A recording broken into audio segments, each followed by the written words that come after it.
26/11 हुआ, संसद पर हमला हुआ, तब हमने कोई 26/11 में तो कितने लोग मारे गए थे? 26/11 पार्लियामेंट से बड़ा अटैक क्या होगा? तब हमने कुछ नहीं किया। देखिए इस बार ऐसा तो नहीं कि हम अभी गुस्सा हो रहे हैं, 10-12 दिन बाद सब शांत हो जाएगा। नहीं मानक, देखिए ऐसे है, एक दुनिया के हालात 2008 में बहुत अलग थे, मेरी बात मानो आप, राइट? अब लोग कह देते हैं हमने 1947 में से क्यों नहीं कर दिया, 1950 में से। दुनिया के हालात थे ना, दुनिया में एक बॉडी थी, एक मैकेनिज्म था, एक सिस्टम था, लोग उसको वायलेट नहीं कर रहे थे। आज सब वायलेट कर रहे हैं। आपको कौन रोकने वाला? आप कह रहे हो चाइना आएगा, मैं कहता हूं चाइना क्यों आएगा? चाइना का दिमाग खराब है, किसी दूसरे उसमें नहीं आएगा। क्यों, कहां आएगा चाइना? डोनाल्ड ट्रंप एक फैक्टर है, अमेरिका फैक्टर है। डोनाल्ड ट्रंप नहीं, इंडिया एक फैक्टर है। क्या यूएस फैक्टर है? मैं कहता हूं यूएस और किसी का कोई फैक्टर नहीं है, फैक्टर है इंडिया। अब अपने आप डिसीजन ले, क्योंकि आज के दिन कोई भी इस किस्म का डिसीजन लेने की काबिलियत में नहीं है। डोनाल्ड ट्रंप ने तो कहा था मैं पहले दिन ही लड़ाई बंद करा दूंगा रशिया की वाली, नहीं गाजा की, उसने कहा था, उन्होंने कहा था मैं 15 दिन के अंदर रशिया की वॉर। ये सब अपने उनकी अपने इंटरेस्ट है। हमारा इंटरेस्ट क्या है और हमारे इंटरेस्ट को रोकने में चाइना क्यों आएगा? उसके साथ हमें डिप्लोमेसी यूज करनी चाहिए इस टाइम पे, उसके साथ हमें इकोनॉमिक इश्यूज यूज करने चाहिए, उसके साथ हमें जो हमारी लीवरेज है, जो हमारी स्ट्रेंथ है, वो लीवरेज करनी चाहिए।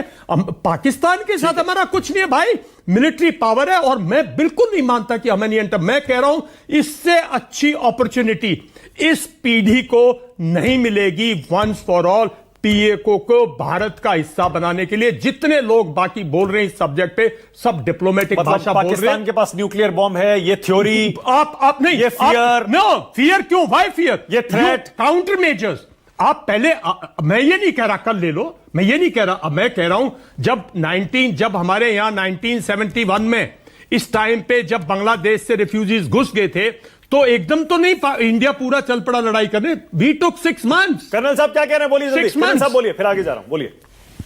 मानक, हमें एलओसी के ऊपर बैठ करके ही हम इनकी हालत खस्ता कर सकते हैं, हमारे पास उतनी ताकत है। रही बात जो अंदर आपके स्लीपर सेल है, ओवरग्राउंड वर्कर्स हैं, उनके ऊपर टूट पड़ना चाहिए। अभी कोई रियायत नहीं। तो 120 आतंकी आज कश्मीर में है, 110 पाकिस्तानी है, सिर्फ 10 लोकल टेररिस्ट हैं। छोड़ना नहीं है उनको। और मैं तो सिर्फ ये कहूंगा कि जो मैं मानता हूं, अभी तक क्यों छोड़े हुए थे कर्नल साहब, मुझे समझ में नहीं आता। अभी तक हमने क्यों छोड़े हुए थे? अगर कश्मीर क्या हम इसकी इंतजार में हैं? मेरे को just if you can grant me 1 minute। मानक, हमारे पास में 2 लाख सैनिक कम है। गलवान के अंदर जब लड़ाई हुई, आपकी यूनिफॉर्म फोर्स रियासी से, कठुआ से, जम्मू से, रजौरी से उठा करके वहां ले गए। खाली इलाका हुआ, आपका 6 महीने पहले आपको जम्मू कश्मीर के अंदर आतंकवाद दिखाई दिया। पाकिस्तान फायदा उठाएगा। उसके बाद अब जब कश्मीर के अंदर से जहां से भी डायल्यूट करोगे, फायदा उठाएगा। लेकिन मैं एक बात कहना चाहूंगा, जो मेरे को बहुत गुस्सा है एज ए फौजी, ऐसा कौन सा वो देशभक्त था, कौन है वो जीनियस जिसने सेना की संख्या कम करने की सोची पैसा बचाने के लिए? तो ले लो प्रसाद। ऐसा प्रसाद देश के सामने आता रहेगा। ये मत छेड़ो इस ऑर्गेनाइजेशन को।